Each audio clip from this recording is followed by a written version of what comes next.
Je fais de la vitesse parce que c'est un challenge pour moi en fait, une seconde discipline. Puis parce que ça m'amène aussi quand même des sensations qui sont différentes du géant.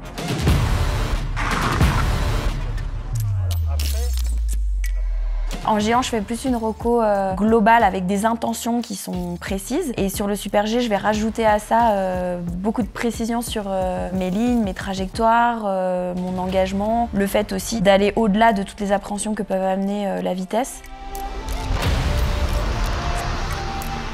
C'est vraiment se faire confiance, décider. On enchaîne les mouvements de terrain. Laisse filer un peu cette sorte de Je me suis pas fait confiance derrière quoi. Merci. La vitesse, c'est vrai que ça m'amène un petit peu d'appréhension. Maintenant que je peux faire de la descente à l'entraînement, c'est super intéressant parce que ça me permet en descente de passer au-delà, de passer ces caps et d'arriver justement en Super G et pas avoir à gérer ça et simplement me concentrer sur ma performance. Juste dire aux filles que c'est vraiment super bon sous le pied. Il faut toujours être en avance. Franchement, je comprends rien à la descente. J'ai senti que j'avais mis quand même beaucoup plus d'intensité qu'hier et je suis loin derrière. En technique, c'est vrai qu'on est là, tout le monde a l'écro, tout le monde a qu'une envie, c'est de gagner. Alors en vitesse aussi, mais il y a quand même cette dimension de prise de risque et qu'on sait qu'on peut tomber et se faire très mal rapidement. Donc voilà, il y a cette solidarité autour de cette prise de risque qui existe. Il y en a pas une pour rattraper l'autre. Je viens de regarder le biathlon.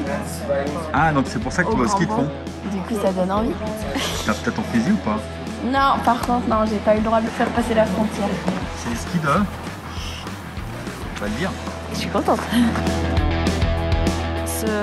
Changer un peu les idées, faire une récup un peu à l'air libre et en glisse aussi, c'est cool, plutôt que de faire du vélo stationnaire comme on dit. Et puis bah voilà, j'aime bien, c'est cool, j'aime bien ce qu'ils font, je me fais plaisir. Ciao.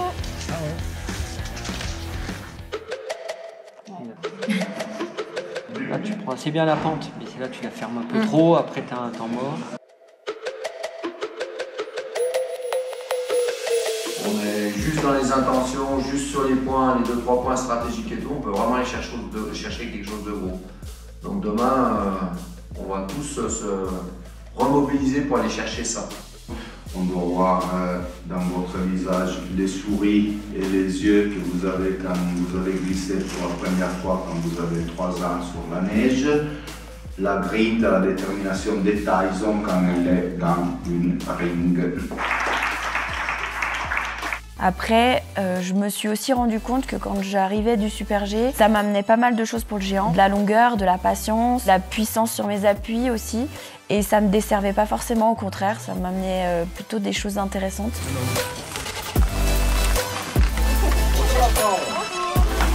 Ici, c'est le pied droit, prendre le pied gauche bien collé au terrain pour plonger là, c'est tout. Et tu tiens l'appui droit jusqu'à ce que tu vois le pied gauche et après tu vas voir en plonges. premier. Des bonnes intentions, j'étais super motivée au départ, c'est vrai que c'est magnifique, des conditions de course excellentes. J'avais vraiment à cœur de faire quelque chose, une grosse manche. Malheureusement, je fais une petite erreur sur la deuxième moitié du parcours et je pense que j'emmagasine pas du tout de vitesse et sur un terrain comme ça et un tracé comme ça, à la fois ça coûte très cher. C'est sûr qu'une piste plus technique va être plus en ma faveur. Saint-Anton, clairement, c'est une piste qui est très technique. J'espère y performer. Saint-Moritz, j'aime beaucoup aussi. Cortina, j'aime beaucoup aussi. Et puis, j'ai jamais fait le Super G de Méribel, mais avec ce long mur à la fin, c'est quelque chose où je pense que je peux tirer mon épingle du jeu.